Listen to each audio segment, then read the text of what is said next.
მოგესალმებით. ეს არის ყოველდღიური პოლიტიკური ток-შოუ მთავარი სივრცე Spaces-გან.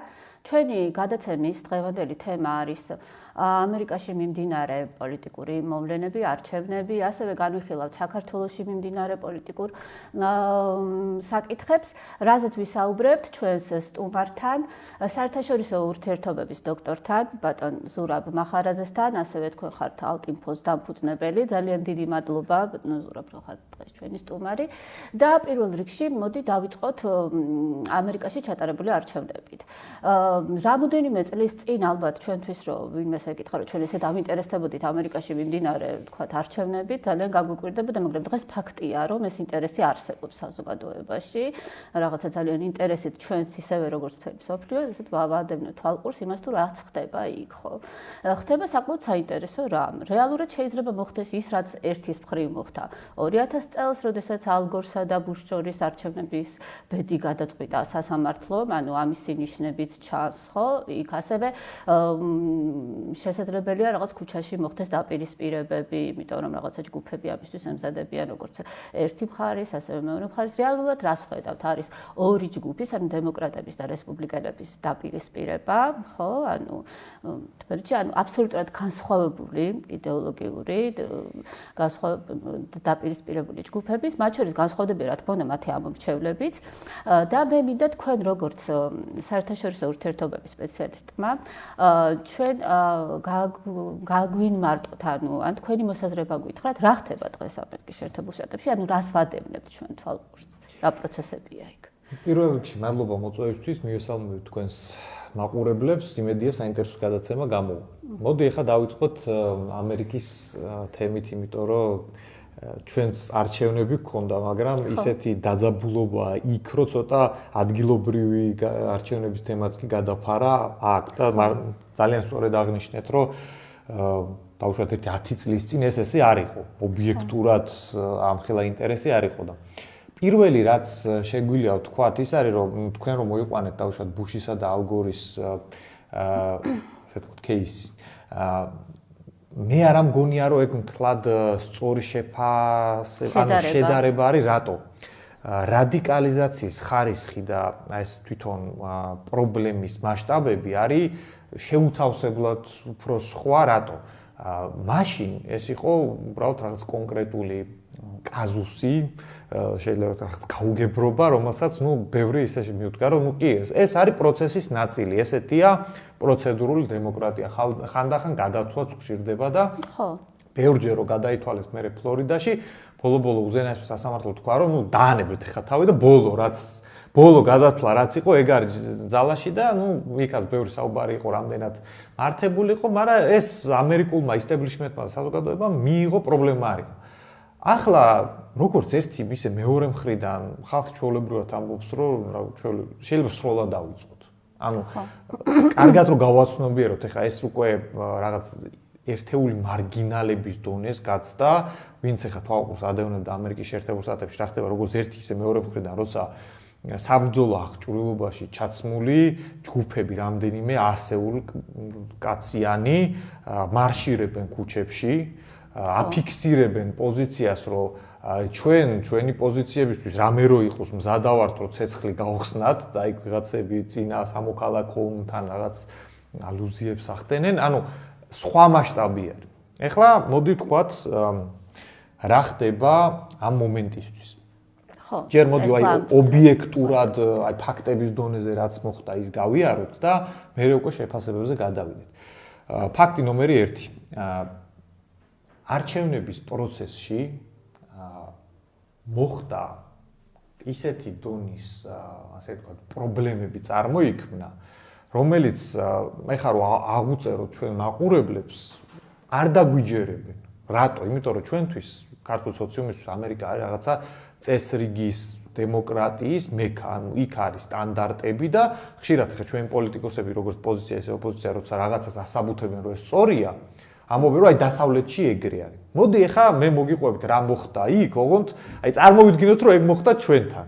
ანუ ექსტრაპოლაცია გავაკეთოთ. წარმოვიდგინეთ რომ მაგალითად თან მან საინტერესო რა არის რომ ოპოზიცია უკეთებს მართლს, ხო? ანუ წარმოვიდგინეთ რომ ამ არჩევნებზე მარტო ნაციონალური მოძრაობის დამკვირვებლებმა დაითვალეს ბიულეტენები, ქართული ოცნების დამკვირვებლები არ შეუშვეს საარჩევნო უბნებზე იმ დონეზე, რომ ეკონტროლებიათ დათვლა, დაშვებული რო იყოს თან ჩვენთან ხმის მიცემა ფოსტით და ღამის 4 საათზე თუ 2 საათზე ზუსტად არ მახსოვს, უცებ რომ მოიტანონ დამატებით ერთი 150.000 ხმა და ყველა იყოს ოპოზიციის კანდიდატზე. აი, წარმოგიდგენთ, ფოსტით მოვიდა და ერთი ხმა არ არის ხელისუფლების. და როცა მე სასამართლო დადგენილებით მიდიან ტრამპის წარმომადგენლები და ეუბნებიან, რომ მიუშვით ჩვენი დამკვირვებლები, რომ დავაკვირდეთ როგორ ითვლით, ისინი ეუბნებიან, რომ კი სასამართლოს დადგენილება მართ ჩვენ მაგას განვიხილავთ. ანუ სინამდვილეში ისეთი მითები ინგრევა ეხლა, რომელიც რავი ეხლა ვის რა უნდა ექნა, აი ჩვენთან რო არის ესე იგი ხალხი, რომ აი ანტიდასავლურ პროპაგანდას ვებრძვით. დასავლეთმა ისეთ, ანუ ამერიკამ ისეთი რაღაცა ჩაუტარა საკუთარ თავს, რომ ვერც ერთი გარე ძალა, ვერც ერთი ორგანიზებული რაღაცა ის ვერ უზამდა ამერიკას ის, რაც მან თავის თავს უქნა თავის იმიჯს, იმიტომ რომ იმის მერე როცა მე ვხედავ, რომ საარჩევნო უბნებზე, კედლებზე, ფანჯრებზე რაღაცებს აკრავენ, რომ გარედან ვერ დაინახონ დათვლა როგორ მიდის. როდესაც დამთვლელები აი პირბადეები ხო ხა მოდაში არის და ადამიანი რომელიც ხმებს ითვლის ზის ბაიდენი წარწერის პირბადით. ანუ ეხლა რავი და მარტო ზის. აი აბსურდის დონე რო წარმოვიდგინოთ, ანუ თელმა რიგმა ძალიან სერიოზულმა ორგანიზაციებმა უკვე ააჩვენეს, რომ იქ არის ძალიან ბევრი ადამიანი, რომელმაც ბაიდენს მიცა ხმა, რომელიც არის დაბადებული 1901 წელს. ხო, ეს ნახეთ. 1902 წელს, 1800 რაღაც 70 წლებში. ანუ ჩვენთან მკვდარსულებს რო იყენებენ, ქიმიით ცოტა ახლად განსვენებულებს აწუხებენ ხოლმე და იქ რაღაც, რავი, ჰელოუინია იქ და ალბათ რაღაცა კავშირშია, თორე რავი, სხვანაირად მე ხა მაგას ვერ ხსნი. ხო, ფაქტი, რომ იქ რაღაც მალევე ძალიან იმ შეწყდა გადათვლა ხმების იმ შტატებში, სადაც აშკარად ლიდერობდა ტრამპი. ხო, რამდენიმე ათეული მილიონიანი ფლორიდა დაითვალეს ერთდღამეში და 2.5 მილიონი სადღაც არის შტატში და ხო, ისიც რომ ეს ხდებოდა იმ შტატებში, რომლებიც ითვლებოდნენ მერყევ შტატებად, როგორც მე ვიცი, ანუ ისინი, რომლებიც არ იყვნენ ესე გადაწყვეტილები, ან თქვათ იყვნენ ტრამპის მომხრე, ან ასე თქვათ, ან რესპუბლიკელები, ან დემოკრატები. აი, მიჩიგანი მაგალითად. ხო, იქ გაირკვა, რომ აშკარად თქვათ ტრამპის მხარეს იყო უპირატესობა და იქ უცებ შეჩერდა ხმის დათვლა. ჩვენ მთელი ღამე გქონდა ლაივი ჩართული და ხოლმე 11:30 საათი ვადენებდით ამას თვალყურს და ძალიან კარგად მახსოვს ეს დინამიკა როგორ მიდიოდა, ანუ რაღაცა მომენტში გასაგები გახდა რომ მთელ რიგ საკვანძო შტატებში ტრამპი იგებს, იმიტომ რომ აი პროცენტულად ხა რო შემოდის ხმები აი არ ხდება რომ მარტო ერთ კანდიდატს მიცენ უცებ ყველა ხმა, ხო? ანუ რაღაც შეიძლება ცოტა მეტმა ერთს მიცეს, ცოტა მეტმა მეორეს. ეგრე შემოდის ხოლმე ხმები და ნუ წავიდა ეხა ტრამპი წინ, დაუშვათ ეხა რაღაც ერთი 10%-იანი უპირატესობა რო აქვს, ხო? ანუ გასაგებია რომ იქ მოიგებს. უცებ იქ იყინება, აი 94%-ზე გაიყინა მაგალითად და გაჩერდა დათვლა.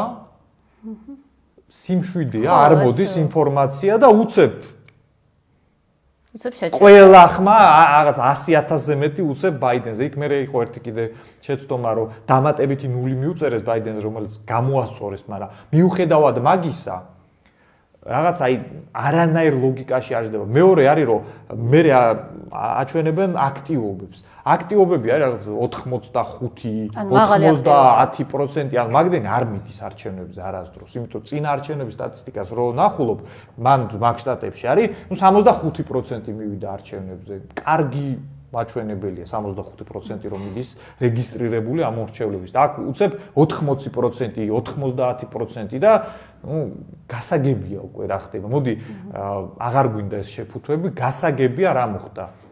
თუ წინა არჩევნებზე არავინ არ ელოდა დემოკრატებში, რომ ტრამპი მოუგებდა ჰილარის და აი თავი ქუჩში გვაქვს დამოკიდებულება იყო. ეხლა იმ დონის მობილიზაცია მოხდა, რომ ნუ რავი, აი რა გითხრათ ხა შევარდნაძის დროს არ ყალბდებოდა ისე ბოდიში ჟარგონისთვის ნაგლად ჩვენთან არჩევნები, რაც იქ გააკეთეს. რითი ხსნია მას შენ? აი თქვათ როგორც საერთაშორისო ურთიერთობების დოქტორი, ხო? თქვათ, ხო, ყველაფერს აქვს რაღაც საფუძველი, ხო? ჩვენ ხო შეიძლება რაღაც ეს მიზეზსა და შედეგს შორის რაღაცა კავშირები მოვძებნოთ, ხო? რა მიიყვანა აქამდე, თქვათ, ხო, ეს პროცესები? მოდი ვთქვათ ესეთი რამე. რაღაცა პერიოდი ამერიკაში რესპუბლიკურ და დემოკრატიულ პარტიებს შორის არსებობდა რაღაცა ელიტური კონსენსუსი. რაც გულისხმობ ამაში, იქ ძალიან ძლიერი ესეთი კონკურენცია იყო და ბრძოლა, ხო, ერთმანეთში, მაგრამ რაღაცა საბაზისო თემებზე ყველა თანხდებოდა. ეგ იყო აი იგივე ძალაუფლების ტრანსფერი, იყო საგარეო პოლიტიკაში მოდი ერთმანეთს ხელი არ შეუშალოთ, როგორც მინიმუმ. როცა დავუშვათ გარეთ რაღაცა დასალაგებელი, ერთმანეთის წინააღმდეგ ვეცადოთ, რომ არ ვითამაშოთ.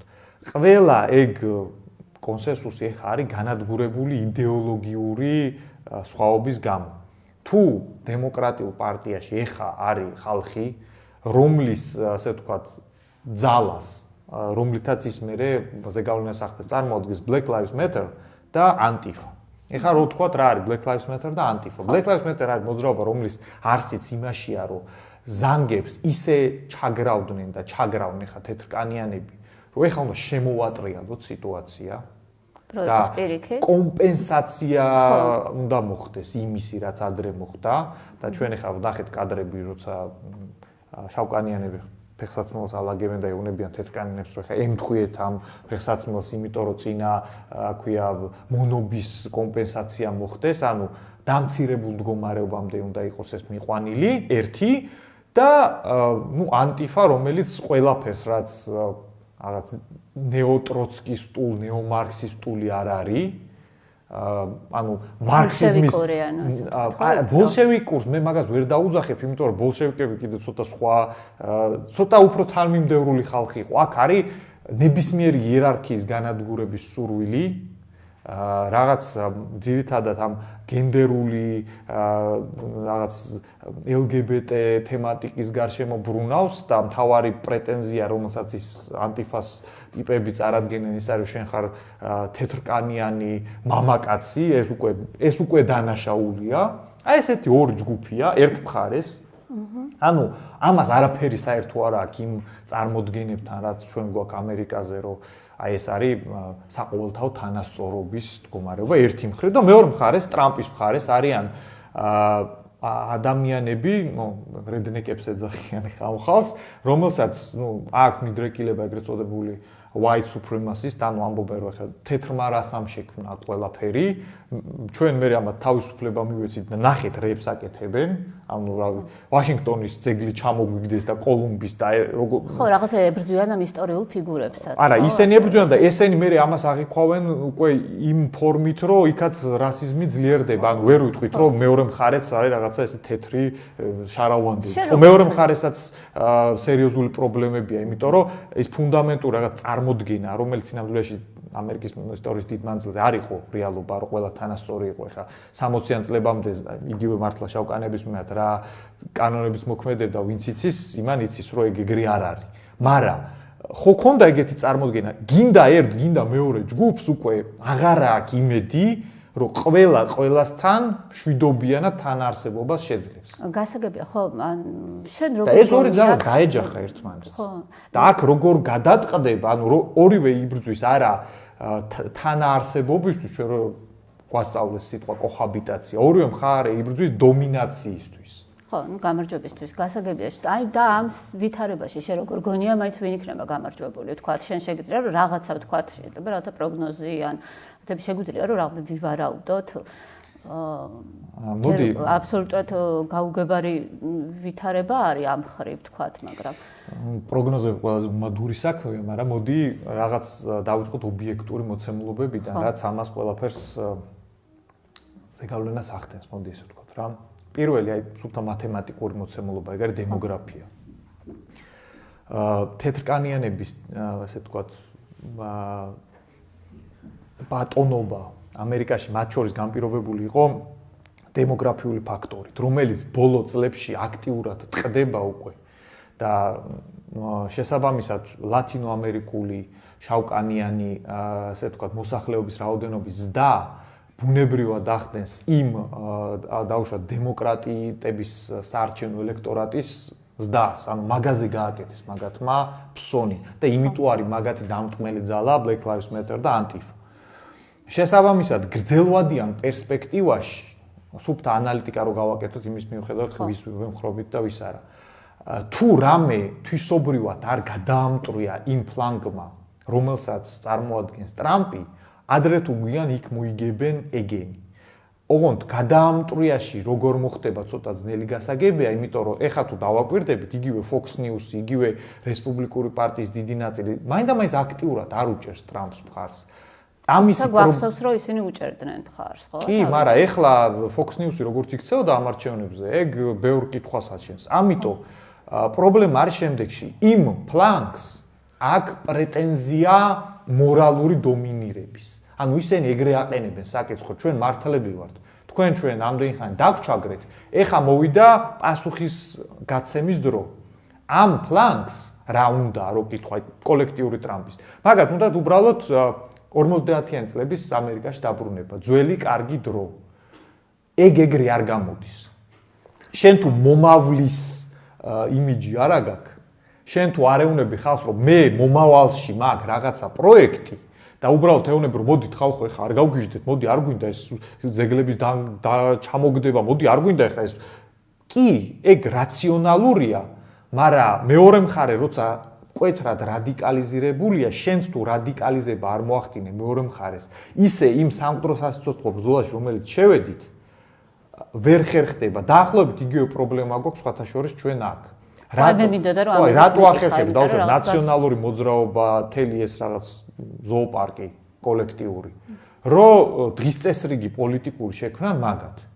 იმიტომ რომ ეგენი რადიკალიზდნენ და შეიძლება ბევრი ადამიანი არ გამოდის მაგათ აქციებზე, მაგრამ კოლექტიური მაქარაშვილის 500 კაციანი იმითი ყოველ დღე დღის წესრიგს ადგენენ და მეორე მხარეს ოცნებას არ აქვს იმისი თავი, რომ თავისი ჯგუფი შექმნას რადიკალიზირებული აქეთ, სხვათაშორის რაღაც ცდილობები იყო თავის დროზე, მაგრამ არ გამოვიდა.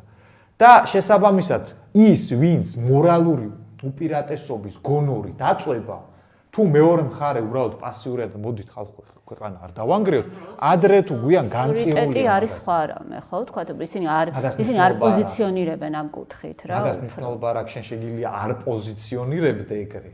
მაგრამ თუ ერთი მხარე მორალური უპირატესობის გონორით ყვირის, რომ თქვენ რუსების მონები ხართ, თქვენ საქართველოს ყიდით და მე ხა თქვენ დაგასრულებთ. და აქეთ მეორე მხრიდან მარტო არჩევნების წინ ამბობ, რომ ეგ რა ქვია, ის არის ხო, ამ თემაზე კრიმინალური ორგანიზაცია, მაგრამ არის ვიკამათოთ, იმიტომ რომ მე მაინც მგონია რომ რაღაც ფაქტებით უნდა დაუპირისპირდეთ ამას, იმიტომ რომ მაშინ შეიძლება იგივეს დაემსგავსო, ხო, თქვათ, ანუ ეს არ არის თქვათ ამ მხრივ შენი პოლიტიკური პოზიციონირება შეიძლება სამწუხაროდ ომი ეგრე წარმოებს, რომ ის რო გესურის, შენც უნდა ესროლო. ის თუ გესურის და შენ გახარ და რას კადრულობ ახალგაზრდა უპასუხობ, ხო, შენ წააგებ.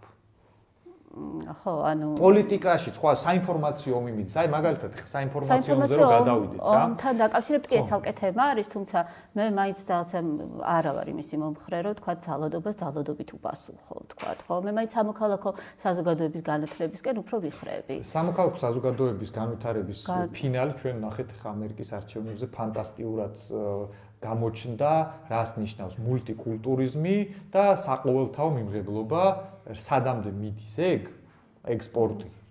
მაგისი შედეგი და ნაყოფი არის Antifa, Black Lives Matter. ყოველთვის ცუდ რაღაცას ვამბობ ხა, ილიბერალურ დემოკრატიაში ფაქტიურად მიუღებელს, მაგრამ ყოველთვის საზოგადოებაში რაღაცა პოლიტიკური ჯგუფი დომინირებს და თავის თამაშის წესებს აწესებს. და სხვები არიან იმის დაქვემდებარებულ მდგომარეობაში. ხო, ის პოლიტიკური ჯგუფი, რომელსაც აქვს ლეგიტიმაცია საზოგადოების, ხო? ხან კი ხან არა. მაგალითად, ნაციონალური მოძრაობა როცა იყო ხელისუფლებაში, ბოლო წლებში არანაირი ლეგიტიმაცია არ ჰქონდა, მაგრამ მას ჰქონდა ძალის გამოყენების საშუალება. რესურსი და მას ჰქონდა ამ ძალის დემონსტრირების შესაბამისად, ვისაც ძალა აქვს, ის მართავს. კოლონიალური ადმინისტრაციას, როცა სადღაც მართავს, იქ მოსახლეობას საერთოდ არანაირი ლეგიტიმაციას არ აძლევს, მაგრამ მაინც მართავს. ანუ ვისაც აქვს ძალა, მისი გამოყენების უნარი და მორალური გონორი, რომ მე ხა მართალი ვარ და ამას გამოვიყენებ, ის როგორც წესი იგებს. სამწუხაროდ ეგეთ სამყაროში ვცხოვრობთ. ეხლა მეც მინდა რომ სხვანაირად იყოს, მაგრამ სამწუხაროდ ეგრეა. ხო, ჩვენ პრინციპში შეგვიძლია რომ სხვა დროსაც ამაზე ვიკამათოთ, მე ბოლომდე ვერ ვემხრობი ამას, იმიტომ რომ აი მაგალითად თუნდაც ლიბერალურ ღირებულებებზე როდესაც მიდის საუბარი, მე არ მომწონს თქვა შესაძლებელია ლიბერალური დიქტატი, ეგრეთ წოდებული, მე მომწონს ტოლერანტობა, თანასწორობა ვთქვათ, ხო, ვთქვათ ესეთი, ანუ ამ კუთხით უყურებ ამას, თუმცა ის როდესაც მე ვხედავ რომ ლიბერალური ღირებულებები ცდილობენ რომ რაღაცა დიქტატი დაამყარონ, ხო, ამ ხრივ ვთქვათ ეს ჩემთვის მიუღებელია, იმიტომ რომ ყველა ადამიანის აზრი მინდა რომ ის რატო მოგწონთ თანასწორობა? ბატონო? რატო მოგწონთ თანასწორობა? არა, თანასწორობა მე ანუ თქვენ თანასწორობა შეიძლება ახლა არასწორად გაიგოთ. არა, ის აი მე ვთვლი რომ ყველა ადამიანს საბაზისო დონეზე რატო მოგწონთ საბაზისო დონეზე მე ვთვლი რომ ყველა მოქალაქეს, ყველა ადამიანს აქვს თავისი აზრი და აქვს უფლება რომ კონდეს თავისი აზრი გამოხატოს თავისუფლად. ამ თანასწორობაზე საუბრობ მე. ყველანაირი აზრის გამოხატვის უფლებას თვით ლიბერალური ყველაზე კლასიკური ლიბერალურიც არ აძლევს, იმიტომ რომ არის ვიღაც ადამიანები, რომლებიც გამოდიან და ჩემი აზრით, აი ეს ჯგუფი არის გასაწყვეტი. მაგ ადამიანს მაგ აზრის გამოხატვის უფლებას არ უაძლევს. არა, ის რომელიც არ შეიცავს ძალადობრივ ნიშნებს. მე ვსაუბრობ ისეთ როგორ თანასწორობაზე, რომ თქვენ არ გეხებით. თუ შემოვიდა რაღაცა კრიტერიუმი, რომ აი ამის იქით უკვე თქვენ აზრის დაფიქსირების უფლება არ აქვს, მოდი შევთანხმდეთ, რომ თქვენ აზრის გამოხატვის უფლება არის ლიმიტირებული. და აი, რაზე შეიძლება უკვე შეზღუდოთ თქვენის აზრის და გამოხატვის უფლებას, მაგას ვიდაოთ კაცო. მე მაგალითად შეიძლება ვთქვა, რომ მარტო მაგაზე კი არა, რომ ვიღაც მოკლა არ შეიძლება. მე შეიძლება ვთქვა, რომ აი გაბუნია ეხა ღვთისმშობელზე რომ გადაობს, მე მაგასაც ავკრძალავ. მე თქვენ მეტყვით, რომ არა, ეგ უკვე არ შეიძლება და ეს ზღვარი სად უნდა გავავლოთ? ზღვარი უნდა გაიგოს მარტივად, მე ვთვლი, ანუ ყველა თავისუფლება უნდა დასრულდეს იქ, სადაც იწყება თქვენი თავისუფლება, ხო? და მაგას ხო ვერ ვადგინთ. ჩვენ კოლექტიური სოციალური არსებები ვართ და ეგ ძალიან ლამაზი სიტყვები პრაქტიკაში არ მუშაობს ზუსტად იმიტომ, რომ შავკანიანი შემთხვევაში ძალადობით უნდა უპასუხოთ. მე აქ ხო რა შედეგამდე სახელმწიფო რა არის? სახელმწიფო არის ლეგალური ძალადობის ინსტრუმენტი და ინსტიტუტი. ადამიანებს წარმოქმნა რომ ძალადობის გარეშე კანონი, ხო? და კანონის აღსრულება. კანონი არის წესი, რომელიც გამყარებულია ძალადობით. ანუ შენ თუ რაღაცას დაარღვევ, მოვლენ და შენზე იძალადებენ. ჩაგარტყავენ თავში ხელკეთს, მოკიდებენ ხელს და ჩაგაგდებენ ციხეში. შენ არ გინდა იქ ყოფნა. მაგრამ ძალის გამოყენებით ხდება შენზე. ანუ ეგ არის სტანდარტული ტექსტები, რომელიც ჩვენ თავში ჩაგვიბეჭდეს, რომ ძალადობა არ შეიძლება. ნუ რავი, კარგად ჟღერს, მაგრამ პრაქტიკაში არ მუშაობს. ყოველთვის ვიღაცა ძალადობს, იმიტომ რომ თავის წესები დაამყაროს. ჩვენ შეგვიძლია ვიდაოთ, რომლის წესები არის უფრო სამართლიანი, თანახმოვარ. მაგრამ აი ეს სტანდარტული ტექსტები ყველა თანასწორი უნდა იყოს, არა ვართ. ძალადობა არ უნდა იყოს. არის. ანუ ჩვენ ვცდილობთ ობიექტური რეალობის მორგებას ჩვენ წარმოდგენებზე იმასთან დაკავშირებით, როგორ იქნებოდა კარგი სამყარო და არ მუშაობს. კარგი, მაშინ ძალიან ცუდი რაღაცები ვილაპარაკებით. შეიძლება ესე ვერ შევთანხმდეთ, ამიტომ მოდი გადმოვიდეთ საქართველოს. აი თანასწორობაზე რემარკას ვიტყვი და დავასრულოთ. თანასწორობა არის უსამართლობა. რატო? კოლექტიური დომენიკ მანგო რო ავიღოთ და კოლექტიური ანწუხელიძე, ანუ ერთი რომელიც არის ჩვეულებრივი პარაზიტი სოციუმის და მეორე რომელმაც სიცოცხლე დადო ამ სოციუმისთვის. მაგ ორივე ტიპს თუ ერთად ვადარებთ. გეტყვით რატო ვადარებთ? იმიტომ რომ მაგ ჩვენ კანონის მიხედვით მაგ ორ ტიპს ერთნაირად ვეკითხებით ამ ქვეყანას რა უქნათ. ერთი ხმა აქვთ ორივეს. და ეგ უსამართლობაა. ანუ შენ რამდენ პასუხისმგებლობასაც იღებ სოციუმისთვის, რამდენსაც თმობ, იმდენი უნდა კითხონ და აი კოლექტიური გირჩოიდი, რომელიც ამბობს, რომ ჩემი სხეული, ჩემი საკუთრება, არავის საქმე არ არის, მე რას ვაკეთებ და მე თქვენ არაფერი ვალი არ მაქვს სოციუმის, მაგას უნდა უთხრა, რომ მაშინ არც სოციუმს არაფერი ვალი არ აქვს. შენი აგერ ჩემოდანი და წადი უკაცრიელ კუნძულზე. ანუ ვინც მეტ პასუხისმგებლობას იღებს, იმას მეტი უფლება ეკუთვნის და მეტი ბონუსი. ეგ არის სამართლიანობა. თანასწორობა უსამართლობა. კარგი, მაშინ შევთანხმდეთ, რომ თქვათ, შევთანხმდით, ხო, იმიტომ რომ მე ანუ სხვა ღირებულებებზე ვარ ამ ხრივ, თუმცა მე არ ვარ მომხრე, თქვათ, რაღაცა დიქტატის ან ერთი ან მეორე მხარეს, თუმცა ვთვლი, რომ ყველა ადამიანს აქვს უფლება ხმის, რა თქმა უნდა, როგორც არ უნდა იყოს ის, თქვათ, და მიუღებელი ერთისთვის ან მეორესთვის და მისი თავისუფლება უნდა დასრულდეს იქ, სადაც იწყება ჩემი თავისუფლება, თქვათ, ეს რაღაცნაირად უნდა მოხერხდეს ამისი გამიჯდა. თუმცა სინამდვილეში თქვენი თავისუფლება მთავრდება იქ, სადაც მართველი ჯგუფი გადაწყვეტს, რომ მთავრდება. იმიტომ რომ ყოველთვის ვიღაცის სამართლიანობაა დამყარებული. ხო, მე შევეცდები რომ რაღაც მონაწილეობა ამაში მივიღო, ხო, ასე ვთქვათ, აი ამ ძალიან შევედით ახლა სიღრმეებში და დაუბრუნდეთ ისევ ჩვენ. ხო, და ხო, კი ბატონო, დაუბრუნდეთ ანუ ქართულ რეალობას და რაღაცნაირად რომ შევაჯამოთ, ვთქვათ, ის ჩვენ ახლა რაღაცა ცოტა ფილოსოფიაში უფრო გადავედით ვიდრე აქტიურ პოლიტიკაში. ვისაუბრეთ ამერიკაზე, რაღაცა ნაწილობრივ შევეხეთ საქართველოს, ხო, პრინციპში. და რას ხედავთ ჩვენ ახლა აქაც, ხო, რაღაცა დაპირისპირება აქაც არის, ანუ ოპოზიციური ფლანგი გაერთიანდა და საინტერესო მოვლენა ხდება იქ, რომ პარლამენტში არ შედიან ისინიც კი, ვისაც არ აქვს ლეგიტიმაცია, ხო? ანუ ისინიც ამბობენ, რომ ჩვენც არ შევალთ, ხო? ამავე დროს ამავე დროს არაფერს ამბობენ იმ დაფინანსებაზე, ხო, თქვათ, რომელიც უნდა შეუწყდეთ წესით, ხო? თუ ასე ვთქვათ, ან არ მიიღონ, ამ შემთხვევაში ვთქვათ, ამას არ საუბრობენ. მე მაინტერესებს შენ როგორც პოლიტოლოგი, ხო, ასევე ამ კუთხით შეხება პოლიტიკასთან. ხო, შეხება გაქვს პოლიტიკასთან. როგორ შეაფასებდი, თქვათ, აი ამ პროცესებს საქართველოში, თქვათ, ეს რა სინამდვილეში აი ცოტა გაყინული მდგომარეობა დაბეჭდილებას არ ტოვებს ახლა თქვენთვის ის რაც ჩვენ პოლიტიკურ სივრცეში ხდება? აი მე მგონია რომ კი რაღაცა მიდის რაღაც ფონურ რეჟიმში და ეძახიან ხო კვირას ხალხი გამოვა და რაღაც, მაგრამ აი ცოტა გაჩერებული არის თემა და გაჩერებული ჩემი აზრით არის იმიტომ რომ ის რაც ხდება ამერიკაში დიდწილად დაისახება იმაზე რაც მოხდება ჩვენთან. იმიტომ რომ თუ იქ ბაიდენს ბოლომდე გაუფორმდა, მაშინ ბოკერიას ასე ვთქვათ კონტაქტები კონკრეტულ პოლიტიკურ ძალასთან, ახლა მისი მეუღლე რო ჰილარი კლინტონთან იყო ჩასული რაღაც ფემინისტურ თემებზე და აქ რო ბრაიზა ჩამოდის. რომ რამე შეიცვლება ამ კუთხით, თქვათ, იქ თუ იქ ბაიდენი მოვიდა, ანუ ბაიდენი არის ლიბერალური გლობალიზმის, ასე ვთქვათ, კანდიდატი. მაგრამ ხო გვახსოვს, თქვათ, იგივე სიტყვაზე ობამას შემთხვევაში, როდესაც მიხეილ სააკაშვილს გაუცივდა მაშინ ურთიერთობა, ხო, ეს ესეთი წარმოდგენილი ლიბერალი იყო ამ შემთხვევაში, მაგრამ ანუ ესეთი პროგნოზის გაკეთება, რომ ესე შეიცვლება. ეხლა იქიდან კიზინგერმა რო დარეკა და ორი ადამიანი, რომელიც ციხეში უნდა გყავდეს, ეხლა ციხეში რო არ გყავს, ეგ დაგვავიწყდა. და კიზინგერი მაგალითად არის იმ ფლანგში რესპუბლიკური პარტიის, რომელიც საერთოდ ხარს არ უჭერს ტრამპს. ანუ ზოგადად მე როცა საუბრობ აქ პარტიულ თემაზე კი არა მაქვს საუბარი, არსებობს ლიბერალური გლობალიზმის მიმდინარეობა ამერიკაში, რომელიც ფსონს აკეთებს ბატონ ბაიდენზე და თუ მან მოიგო, ეს არის ისევ ლიბერალური ღირებულებების ექსპანსია აქტიური, ხო? ანუ ჩარევის ხარისხი აქ ბევრად უფრო დიდი იქნება, ვიდრე ტრამპის დროს იყო. ტრამპს ცოტა ბოდიში მოეთხოვდა ფეხზე ეკიდა აქ Human Rights Watch-ის რაღაცა იმით რეიტინგით მე რამდენეზე ვიყავი და თვითონ ღიადაც ამბობდა რომ ფეხზე მკიდია. მე ამერიკა არ მინდა მსოფლიო ჟანდარმად. ესენი არიან ხალხი, რომელსაც უნდათ ამერიკა მსოფლიო ჟანდარმად. და მათ შორის პრობლემა ის არის, რომ ერთ-ერთი საკვანძო არის რუსეთთან თემის დაძაბვა. რუსეთთან თემის დაძაბვა ხდება რუსეთის პერიფერიაზე ცხელი წერტილების აქტივიზაციით. ერთ-ერთი ცხელი წერტილი ვართ ჩვენ.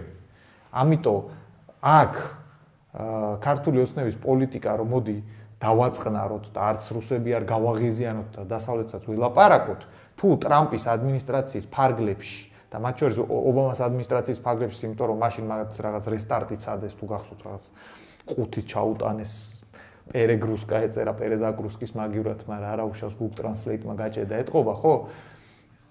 ეგ დამთავრდება. ეხა წავა სტანდარტული პროცედურა, მოდი ესე ვთქვათ. უნდა პერიმეტრზე ცხელი წერტილები რაც არის, გააქტიურდეს. ერთ-ერთი ეგეთი ცხელი წერტილი ვიქნებით ჩვენ. ეგ არის ის მიზეზი, რატომაც საკმაოდ აქტიურად არის ყველა ჩართული. ჩვენ დავიწყეთ, რატო არის ქართული საზოგადოება ესე კონცენტრირებული ამ არჩევნებზე.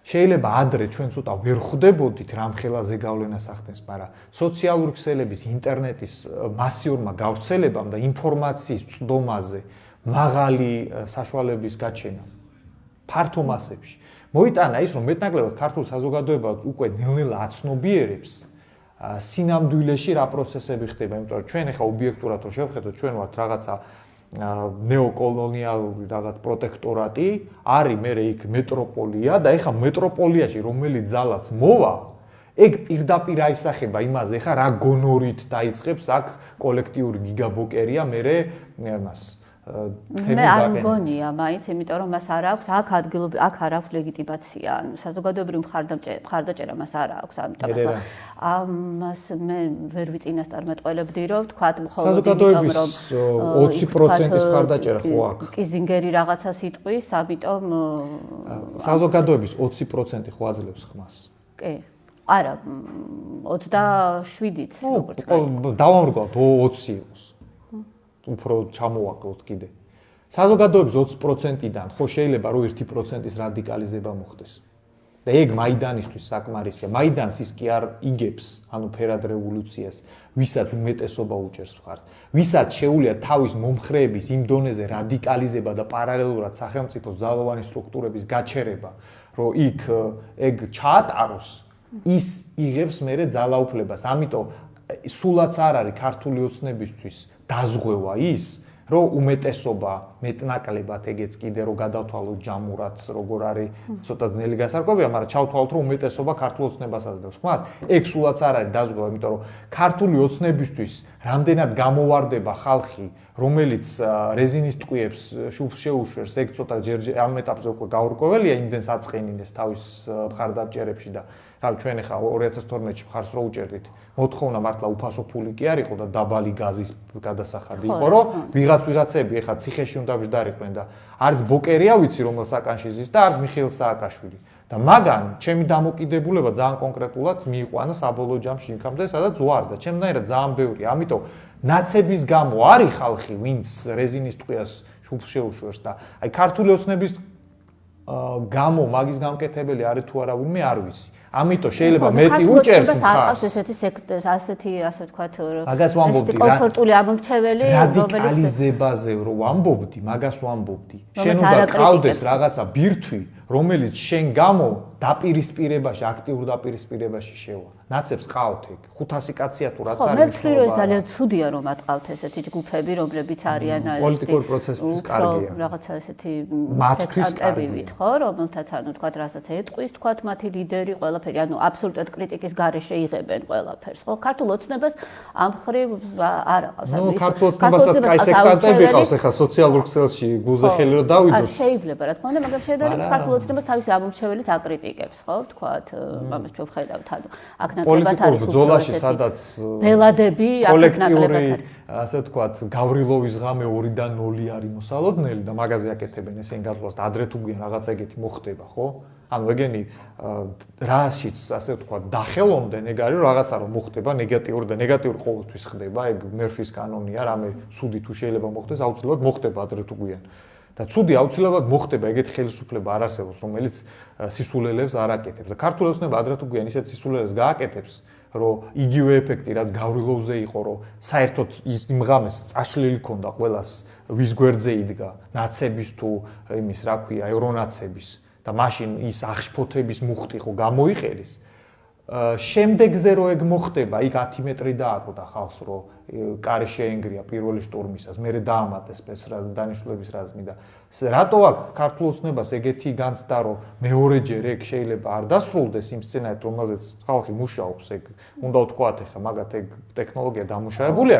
აი ეგ მაგას ვერ ხვდები მე. ხო, ქართული ოცნება რაღაცა არ თვლით, რომ რაღაც თავის შეცდომებზე სწავლობს, რაღაცა უფრო წინ მიდის, ანუ ამ ხრივ, იმიტომ რომ არ მგონია, რომ ახლა რაღაცა იგივე შეცდომები გაიმეოროს, რომელიც იყო. მე ეს ჩემი აზრია, ვთქვათ. კოლექტიური ყობახიძე და თალაკვაძე არის ქართული ოცნების სახე. თუ ეგ არის შეცდომებზე სწავლა. მაგრამ მე მეტ კომენტარს მაგაზე ვერ გავაკეთებ. ხო, კარგი ვთქვათ, მაშინ ვინაიდან ჩვენი დრო ცოტათი შეზღუდულია და ამდენი დრო არ გვაქვს, რომ უფრო განმავრცოთ ეს კი, საკმაოდ დიდი თემა ახლა მაგას საუბარი.